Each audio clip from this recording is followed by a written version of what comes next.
Hello, everybody. This is Nicholas Tanek from YourKinkyFriends.com, and I have a wonderful guest with me tonight. Hold on a second. I got to make sure it's. Oh, yes. Okay, we're working. Sorry. We're having technical difficulties. I have a wonderful guest with me tonight. We're going to talk about chastity. We're going to talk about sissification. We're going to talk about a whole bunch of stuff. We're going to talk about role play and feet. See? Lots of feet. Lots of feet. We're going to talk about vids and yeah, we're going to please welcome the magnificent, the wonderful Mistress Cassidy. Say hi. Hi, Nicholas. Thank you so much for having me, and thank you for the patience while we sorted out our technical difficulties just a little bit ago. How can I see how many people are watching? Because, I'm a wicked exhibitionist, and I want to know how many people are tuned in, and I don't see it anywhere on my screen. Well, you would have to go on YouTube. Most of the people don't watch the videos. Most of the people watch later everything that gets promoted. But some people watch, and some people will comment and stuff like that. So, I like that. Then I can think like someday when I'm having a bad day, there's somebody tuned in and watching my broadcast and enjoying it, and picks up on that day. We get some good people. Okay, so first of all, tell us a little bit about yourself. We're gonna get into details, so you don't have to go write a book or anything.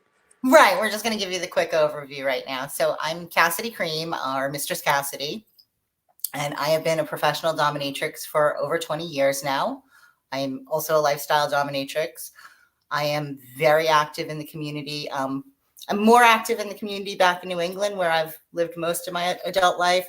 I just moved back to Virginia. I've been here for about a year, so I am exploring the local community here and have every intention of being just as active here as I was there. Nice. Okay, I want to talk about that too. Okay. Yeah, the community. We'll get to that, but. One of my first questions I ask everybody is your first time out as a kinky person. Was it at a dungeon? Was it just with one other person? First. I saw that question again. This has been, and I heard you told me a little bit about yourself before we turned the thing live, and I know you've been in the scene for a long time too. I don't know that I really remember my first experience per se. I started working in the adult industry when I was 19. And my sexual history is only a little bit longer than that. How do we define kink? What is perverted? What is not mainstream? Like all of my sexuality is kind of outside the box and out of mainstream. So I'm not quite sure when the first different experience was. My very first sexual experience, the partner I was with, I chose exclusively because he bore a striking resemblance to a boy who had broken my heart a few months before. Okay. That was the totality of why I was attracted to him. It wasn't his personality. It wasn't, anything sincere. And in hindsight, looking back on that with experience and all that, that seems really perverted to me in a negative and unhealthy kind of way. All of my experiences as an adult have come from a better place, have come from a place of consent and negotiation and enjoying this and being involved. So I'm not quite sure how to answer that that question about what was my first kinky experience. No, that's kinky experiences. Yeah. So, okay, you're a professional dominatrix. We're going to get into that, but everyone's got their specialties. And some of course are very varied, but there are certain, some of your specialties. What would you say your specialties are? I'm a specialty. My specialty is being me. Because I've been doing this for as long as I have, I proactively do things to keep it fresh for me and to keep it new and enjoyable for me. I do what I do first and foremost because I love it and I couldn't not do it if I wanted to. I am a dominant woman and this is a natural extension of that for me. So if I find myself growing a little bored with fill in the blank, if I've had a bunch of sissification appointments in a row, and I'm finding myself just kind of burnt out on that, I proactively seek out other engagements so that I can pause that for a minute, indulge in something else, and come back to it when I'm feeling it again. So insofar as specialties go, I am a specialist at enjoying what I do and being authentic and sincere, and hearing the feedback from the people I engage with what they're looking for and what they need at this time, and meeting people where they're at. That's my specialty. Great. Okay, so how did you get started professionally as a professional dominatrix? What was that like?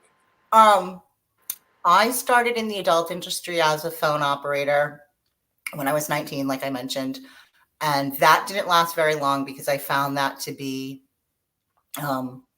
believe it or not, I found phone work to be more intimate and more, it felt more exposed for me, because you're working with your imagination and your experiences. And also I was really young. I was 19 at the time. And I started dancing instead, and I absolutely love dancing. In the vanilla world, I also enjoy dancing a lot there. And so this was a way of,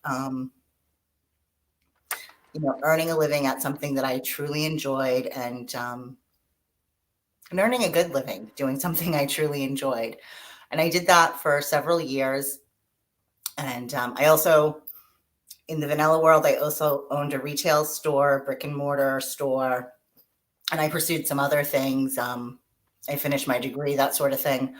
And as I was approaching 30, which at the time seemed so old to me, as I was approaching 30, I started to give some thought to, it takes a lot out of you to dance. And even if you love it, it's tiring. And how much longer did I want to do that? And what did I want to do instead? And I started doing dom work to transition out of dancing with the intention that it was going to be a short-lived thing for me, that it was just going to kind of, that retail store that I mentioned, that went bankrupt after 3 years. It was a great run, but it didn't last. So the dom work was going to help me transition from one thing to the next, and then I was going to retire and go on with a vanilla life. And I love it way too much for that to have been my story. I don't see myself ever going back to the vanilla world in my career, and I don't want to. So that's Okay. how it happened. So let's talk about, so kind of a spectrum. There's the sense and tricks. And I missed something. oh yeah, you're kind of You're breaking up a little bit for me. I'm sorry. Say it again. Can you repeat? Okay, yeah. There's a spectrum when it comes to being a dominatrix. There's the sensual end, and then there's the sadistic side on the other end. Where more towards the other thing in between, but where do you fall more to?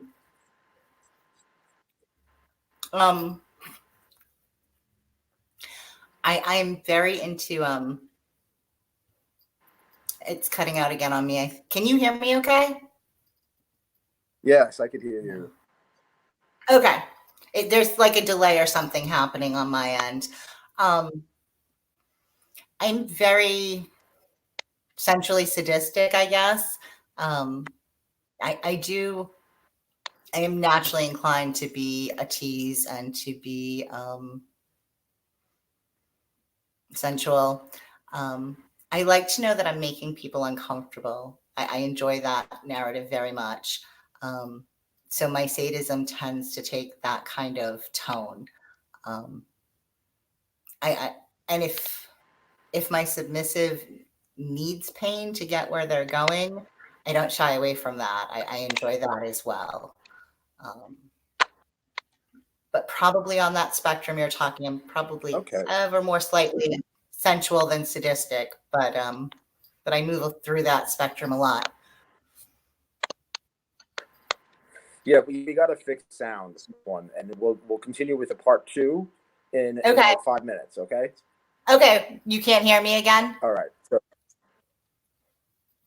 No, yeah, no, it's just cutting out. It's yeah. Well, we're just gonna have to. Okay, so You're stay breaking up tuned. too. Go to the next video and bye.